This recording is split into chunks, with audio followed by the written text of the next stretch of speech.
O Catecismo em um ano.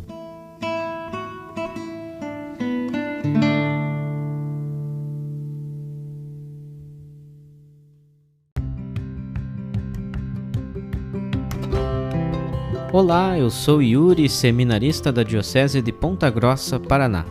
Você está ouvindo o podcast O Catecismo em um ano. Vamos ler todo o Catecismo da Igreja Católica ao longo de 365 episódios. Estamos utilizando a tradução em português apresentada pela CNBB em 2013, baseada na edição típica em latim de 1997. Baixe o plano de leitura por meio de um link que você encontra na página do Instagram O Catecismo em um ano ou na descrição desse podcast.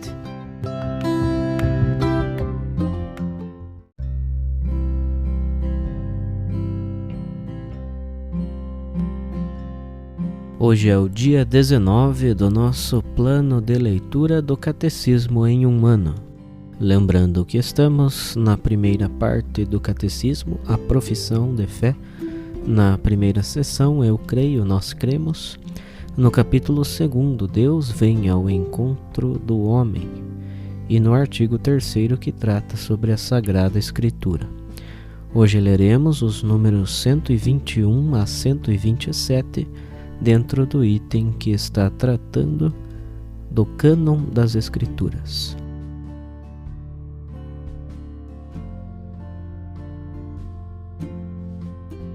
O Antigo Testamento. Antigo Testamento é uma parte indispensável da Sagrada Escritura.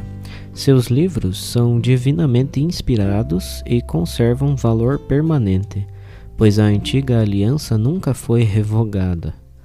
Com efeito, a economia do Antigo Testamento estava ordenada principalmente para preparar a vinda de Cristo, Redentor de todos. Embora contenham também coisas imperfeitas e transitórias, os livros do Antigo Testamento dão testemunho de toda a divina pedagogia do amor salvífico de Deus. Neles encontram-se sublimes ensinamentos acerca de Deus e salutar sabedoria concernente à vida do homem, bem como admiráveis tesouros de preces. Nestes livros está latente o mistério da nossa salvação. Os cristãos veneram o Antigo Testamento como verdadeira palavra de Deus. A Igreja sempre rechaçou vigorosamente a ideia de rejeitar o Antigo Testamento, sob o pretexto de que o Novo o teria feito caducar, como afirmava o marcionismo. O Novo Testamento. A palavra de Deus, que é força de Deus para a salvação de todo crente, é apresentada e manifesta seu vigor de modo eminente nos escritos do Novo Testamento. Estes escritos nos fornecem a verdade definitiva da revelação divina. Seu objeto central é Jesus Cristo, o Filho de Deus encarnado, seus atos, ensinamentos, paixão e glorificação, assim como os inícios de sua Igreja sob a ação do Espírito Santo. Os Evangelhos são o coração de todas as Escrituras, uma vez que constituem o principal testemunho da vida e da doutrina do Verbo encarnado, nosso Salvador. Na formação dos Evangelhos podemos distinguir 3 etapas. 1. A vida e o ensinamento de Jesus. A Igreja defende firmemente que os 4 Evangelhos, cuja historicidade afirma sem hesitação, transmitem fielmente aquilo que Jesus, Filho de Deus, ao viver entre os homens, realmente fez e ensinou para a eterna salvação deles, até o dia em que foi elevado. 2. A tradição oral. O que o Senhor dissera e fizera os apóstolos após a ascensão do Senhor transmitiram aos ouvintes, com aquela compreensão mais plena de que desfrutavam, instruídos que foram pelos gloriosos acontecimentos de Cristo e esclarecidos pela luz do Espírito de verdade. 3. Os Evangelhos escritos. Os autores sagrados escreveram os 4 evangelhos escolhendo certas coisas das muitas transmitidas, ou oralmente ou já por escrito, fazendo síntese de outras ou as explanando com vistas à situação das igrejas, conservando, enfim, a forma de pregação, sempre de maneira a nos transmitir, a respeito de Jesus, coisas verdadeiras e sinceras. O Evangelho quadriforme ocupa na Igreja um lugar único, como atestam a veneração que lhe tributa a liturgia e o atrativo incomparável que desde sempre tem exercido sobre os santos. Não existe nenhuma doutrina que seja melhor, mais preciosa e mais esplêndida do que o texto do Evangelho. Vede e retende o que nosso Senhor e Mestre Cristo ensinou com suas palavras e realizou com seus atos. É, acima de tudo, o Evangelho que me ocupa durante as minhas orações. Nele encontro tudo o que é necessário para minha pobre alma. Descubro nele sempre novas luzes, sentidos escondidos e misteriosos.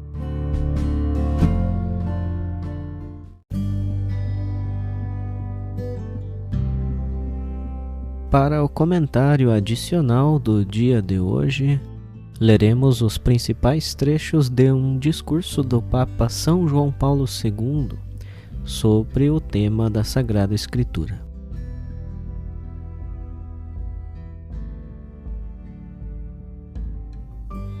Discurso do Papa João Paulo II aos membros da Pontifícia Comissão Bíblica, 11 de abril de 1997. Desde o 2º século depois de Cristo, a Igreja encontrou-se diante da tentação de separar completamente o Novo Testamento do Antigo e de contrapor um ao outro, atribuindo-lhes 2 origens diferentes. O Antigo Testamento, segundo Marcião, provinha de um Deus indigno deste nome, porque era vingativo e sanguinário, enquanto que o Novo Testamento revelava o Deus reconciliador e generoso. A Igreja rejeitou com firmeza este erro, recordando a todos como a ternura de Deus se manifesta já no Antigo Testamento. Infelizmente, a mesma tentação de Marcião volta a apresentar-se também no nosso tempo. Porém, o que se verifica com maior frequência é a ignorância das profundas relações que vinculam o Novo Testamento ao Antigo, ignorância da qual, em algumas pessoas, deriva a impressão de que os cristãos não possuem nada em comum com os judeus. Séculos de preconceitos e de oposição recíproca escavaram um fosso profundo, que agora a Igreja se esforça por colmar, impelida neste sentido pela tomada de posição do Concílio Vaticano II. Os novos lecionários litúrgicos dedicaram mais espaço aos textos do Antigo Testamento, e o Catecismo da Igreja Católica preocupou-se em aurir constantemente do tesouro das Sagradas Escrituras. Na realidade, não se pode exprimir de maneira plena o mistério de Cristo sem recorrer ao Antigo Testamento. A identidade humana de Jesus define-se a partir de seu vínculo com o povo de Israel, com a dinastia de Davi e a descendência de Abraão. E não se trata apenas de uma pertença física. Participando nas celebrações na sinagoga, onde eram lidos e comentados os textos do Antigo Testamento, Jesus adquiria também, humanamente, consciência de tais textos.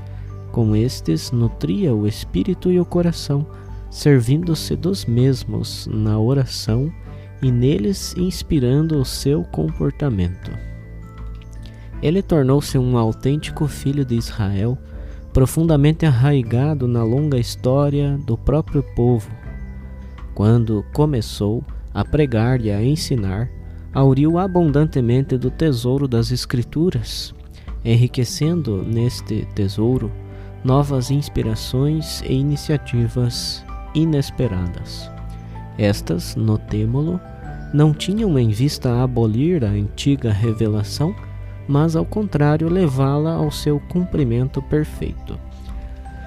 A oposição cada vez mais consistente com que Jesus teve de se confrontar até o Calvário foi por ele compreendida à luz do Antigo Testamento, que lhe revelava a sorte reservada aos profetas.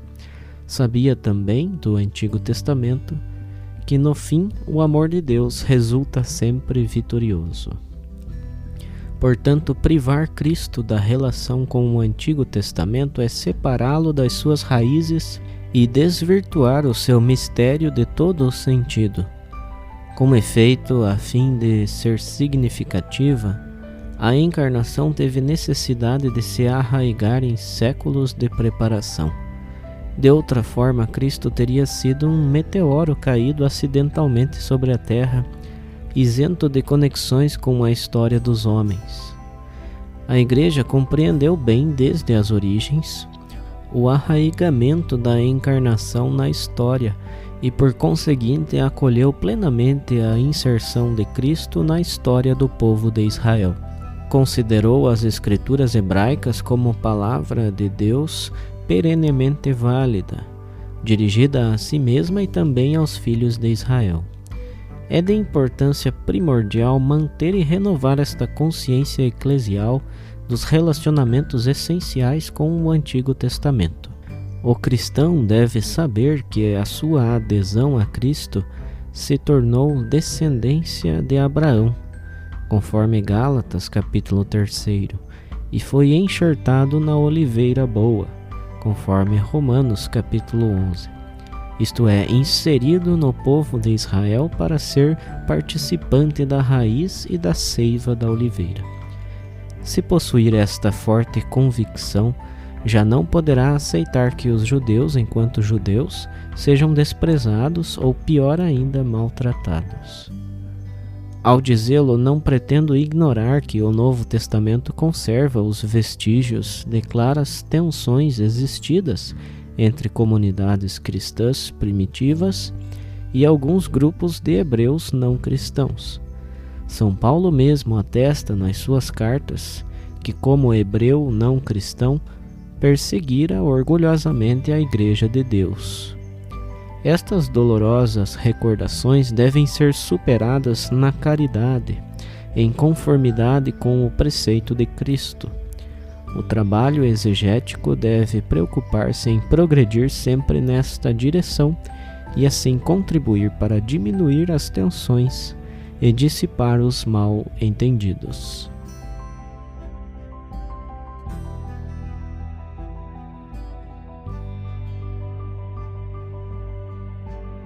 Os textos dos discursos papais encontram-se na íntegra no site da Santa Sé, vatican.va.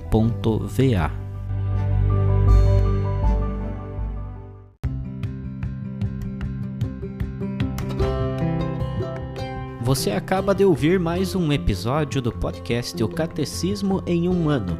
Continue nesse bom propósito de aprofundar o conhecimento e a vivência da fé católica e procure participar da sua comunidade. Rezemos por todos que estão fazendo esse caminho de leitura do Catecismo. Até amanhã!